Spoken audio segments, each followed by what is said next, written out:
What's going on, y'all? It's your boy Watu, Common Leader of the Duelist Club. Welcome back. Today we're going to be doing a virtual world deck profile. It's my second place deck profile. I ended up losing to a virtual world player in the finals.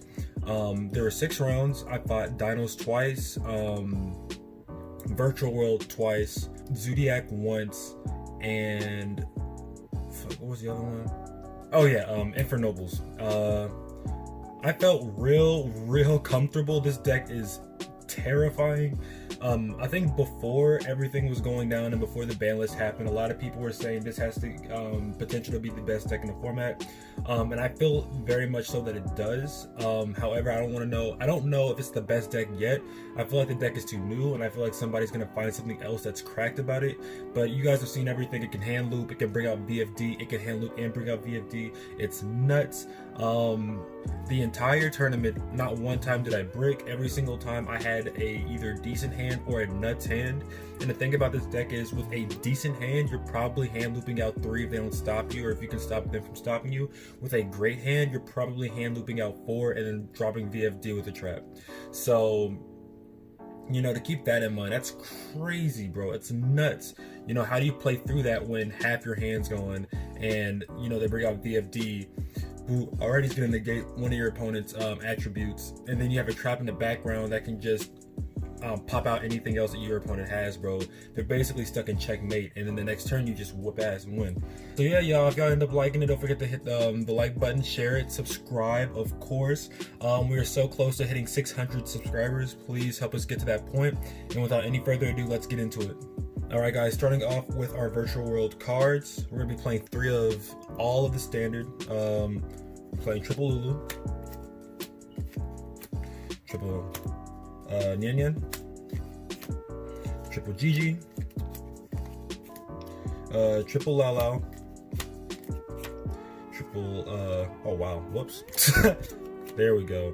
And triple Lee Lee. Yeah, you're gonna be playing 3 of everything. For anybody who's looking at this deck and doesn't know why, it's because any combination of these cards is combo, basically. All of them are good. You notice we have a lot of level 3s and like a lot of level 6s. So you can Xyz into like rank 6 monsters, rank 3 monsters. You're almost guaranteed to go into synchro 9s, which is why we're going to be showcasing like the hand looping shit, because like hand looping, it needs a bunch of synchro 9s, and this generates synchro 9. So good. Like I said before, I don't think I've ever played a round in that tournament and had a combination of any of these 2 cards and said, wow, I bricked. Nope, I had combo on top of the hand traps we're playing, bro. I was like, yeah, I'm pretty sure I can either I could probably hand loop them for a couple, maybe 2 to 3. I think with my worst hand, I think I only hand looped 2 and then ended on VFD. And here's the crazy thing too, you can hand loop 3. I was just stupid. At the very least, with a decent to good hand, you're hand looping 3 and you can end on VFD. On a good hand, you're hand looping 4, maybe, possibly 5. Now, if you're playing 2 and 3 of some cards we're going to talk about later, you can hand loop 5 with a good hand. With a good hand, you're hand looping out their entire hand. You know what I'm saying? Which is nuts. The thing about that one is you're not ending on VFD, but you won't need to, because they're going to be drawing it to 1 card, and that's all they're going to have. And then 9 times out of 10, you're going to have something else in your hand to negate whatever they got going on. So, you know, keep that in mind. And then hand traps, triple Skullmeister, triple Gamma into a driver. The reason why I'm playing 3 Skullmeisters is because it's only a matter of time before the Yu-Gi-Oh community starts running an ungodly amount of hand traps to stop you from being able to start hand looping, which I understand, you know what I'm saying? We already play with a lot of hand traps anyways, but people are going to try to find more creative ways to run things to stop you and to interrupt you, but your goal is to not be interrupted. So we're going to be playing triple skull, and basically what this is kind of like DD Crow. If a monster effect activates in the graveyard, you can discard it, and that effect is negated. And that's with anything. So like, say for example, Miscellaneousaurus wants to use an effect from Dinos. Say you hit it first turn, right, and you send it to the graveyard without its effect being able to activate. and they try to get rid of it, you can target it because you got rid of their misc before they were even able to make it, and you can negate it, and then now they can't come out with Arceus because you're like I said before, you're gonna probably get out 3 of their hand, 3 cards out of their hand. So you know they're gonna need anything that they can to start up a combo, and if that's like another just interruption to their combo, it's just done. You know what I'm saying? I feel like Dinos really suffer against this. I washed both Dino players, which is kind of sad because, you know, they were playing like I play, and I kind of just did what I did. But, you know, it is what it is. Dinos is still my favorite deck, so no hard feelings. And of course, Gamma, standard, you know what I'm saying? Say you don't get to go first, and they try doing stuff, you just Gamma them, and it's over. You know what I'm saying? If you have Gamma Skullmeister, and they're going turn 1, you're probably going to be sitting pretty when it's your turn because you're going to be negating 2 different things. Crazy. When it comes to our spells, we're going to be playing triple Quinlong. We're going to be playing triple Kowloon, triple Pot of Desires, and for our 2-ofs, we're going to be playing Emergency Teleport and Monster Reborn. As you can see, bro, only 4 cards out of the entire deck are 1-ofs. You know what I'm saying? Out of the other 36 cards, all of those are a copy of something of 3s. And when it comes to Pot of Desires, you know what I'm saying? It's gonna be okay because, like I said before, with this deck, you're not playing to play long. You know what I'm saying? It may look very like protective and chill, but I mean, you can probably end the game in like 2 turns, 3 turns, really. You know what I'm saying? Especially if your opponent just has nothing, they'll probably just scoop on you, honestly. Because that's happened to me, like while I was playing. You know what I'm saying? You start hand looping and they have no way to stop it. You get out their 4th card and then they realize, oh, well, damn, that's it. Let's just go to game 2 and I'm going to go first. You know what I'm saying? Nuts, nuts, nuts. These are nuts. These 2 are nuts. Let's go on to the traps because they're also equally as nuts. Let's get into it. All right, guys, for our traps, we're going to be playing Triple Chi-Chi. One of the best traps in Yu-Gi-Oh right now. 1 skill drain and 3 impermanence, which I also think is one of the best traps in Yu-Gi-Oh right now. Impermanence, of course, you know what I'm saying, you can place it face down across from like another card, you can negate it, or you can play from the hand. You have Chi-Chi, which is just nuts, you know what I'm saying? Like I said, one of the best cards, one of the outs to Mystic Mind, which a lot of the problem with this game right now is like people who play Mystic Mind, there's not a lot of people who can out it. Virtual World is one of the decks that can out Mystic Mind, and it's the best deck, so keep that in mind. And then of course Skill Drain, I thought about putting it into the side, but I'm glad I didn't. This card helped out so well. It's such a good card. Basically you're playing it on anybody who's trying to do combo, and hopefully you're going first and you draw into it, because once you play that card, it's done. It's over. Like, they're not going to do anything their turn, and then you just keep building up. You know what I'm saying? Just keep bringing out monsters and stuff like that. Of course, you won't be able to use the effects, but you can keep, you know, XZing and stuff like that, and synchroing, and then you just don't pay for it, and then the next turn they're going to try something and they can't because you just freaking halted their stance. So, you know, keep that in mind, y'all. Like I said, for anybody who doesn't know what Skill Drain does, pay 1,000 life points as long as this card remains face up on the field. Negate the effects of all face-up effect monsters on the field. So yeah, yo, just pay the 1,000 and go burr. You know what I'm saying? Next, we're gonna talk about our extra deck. All right, guys, we're gonna be talking about our extra deck. We're gonna start off with our XZs. We're gonna be playing wow, why do I keep trying to say triple, bro? We're gonna be playing double True King of all calamities. We're gonna be playing one Phantom Fortress Interblafnir, one AA Zeus, one Break Sword, one Fan, one Jaja, one Gaia Dragon the Thunder Charger, and one Utopia Beyond. So to just go through this, never really went into Jaja that entire time. If I went into Fan, it was just for game, you know what I'm saying? Like, we were just kind of swinging. I went into Utopia Beyond a lot. I would bring him out, and then I would just send everything from their opponent's side of the field to 0, and then I would just start swinging over everything. We have Gaia, because a lot of people want to go into defense mode because they know what's about to go down, so then you just overlay on a rank 5 or 6, and then you start doing piercing battle damage. Of course, True King of all calamities, VFD, the card that everybody thought was going to get limited to 1 or get banned, still at 2, so you're going to play 2. You're playing Phantom Fortress because with Phantom Fortress you are take another card out of your opponent's hand. You know, I'm gonna read this because a lot of people I've seen don't really know what this card does. Once per turn, you can detach one material from this card and activate one of these effects. Banish one card from your banish one card your opponent controls. Banish one random card in your opponent's hand. Banish one card in your opponent's graveyard, or banish the top card of your opponent's deck face up. So, you know, it does a lot. And then, of course, we're playing AA Zeus because you are playing Gaia, and Gaia, you're going to stack it onto something, and then you just Gaia Pierce, and then, you know, main phase 2, you just stick AA Zeus on top of it, and now you effectively have just an unbeatable board, bro.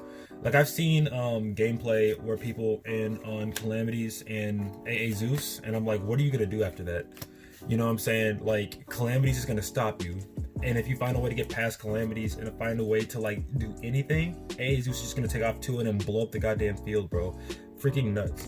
And then to go into our synchros, we're gonna be playing double Cloud Castle, 1 Gothams, 1 Virtual World Shinshin, 1 Stardust Charge Warrior, 1 Ravenous Crockett Dragon, and that's gonna be it for our extra deck. And to go on to this, remember whenever I told you guys at the very beginning that if you play 3 and 2 of something, you could possibly get rid of 5 cards? Well, if you're playing 2 Phantom Fortress and 3 Cloud Castle, you're probably gonna rip out 5 cards. On top of that, you're playing Monster Reborn to bring back Gothams. And for anybody who doesn't know, Gothams, when it hits the field, you can, and I'll read it for you guys, you can tribute 1 X-Saver monster to discard 1 card from your opponent's hand.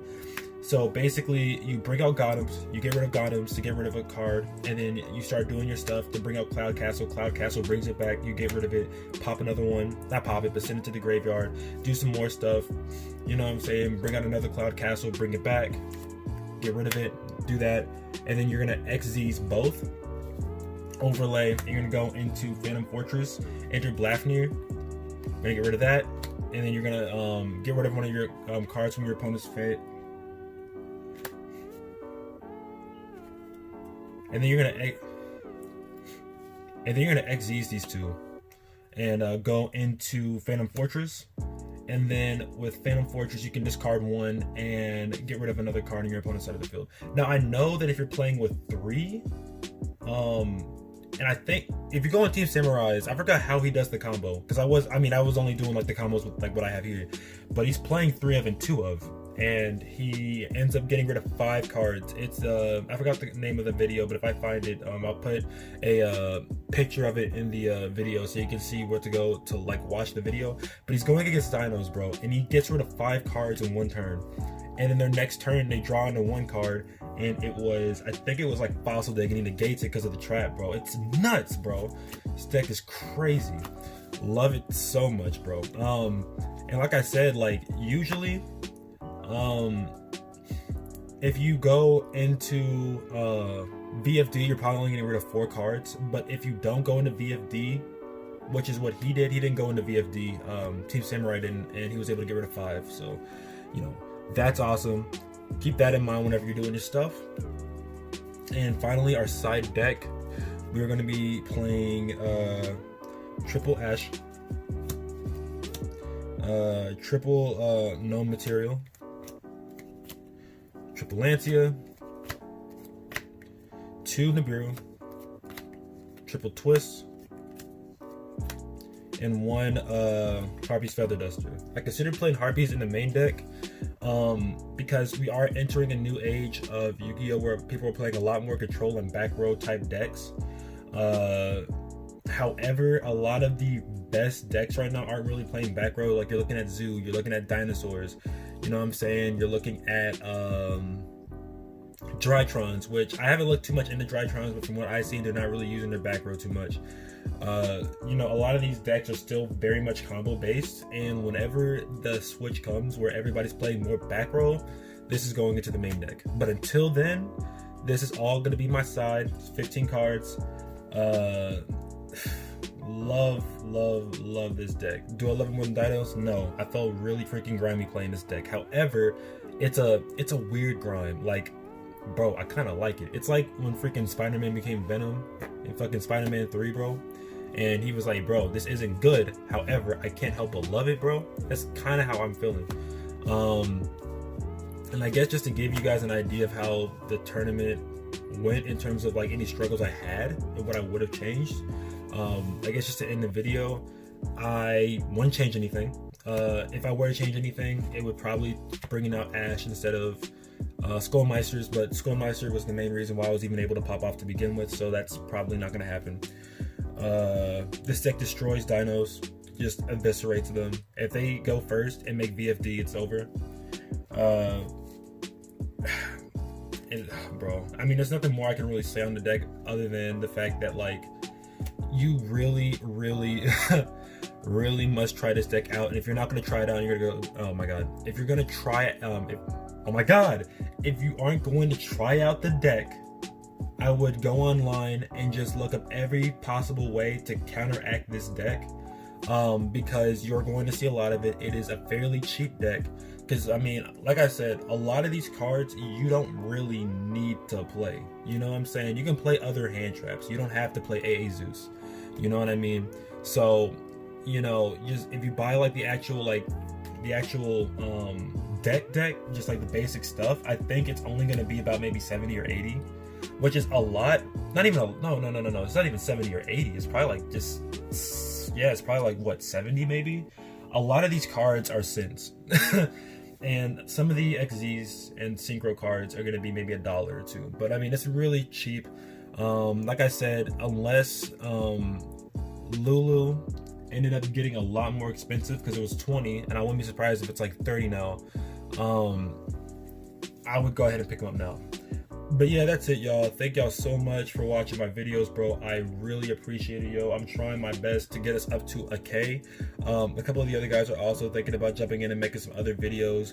We have Percy out here with a new deck profile coming soon. Deck looks crazy cracked. He sent me a screenshot of the ending board, and I don't want to say what the deck is, because y'all are gonna be like, yo, I've never heard of this deck before. It's nuts, bro. It ends on like 5 negates or something like that. So yeah, y'all, don't forget to, like, you know, hit the like, share it, subscribe it, and I'll see y'all later. Peace.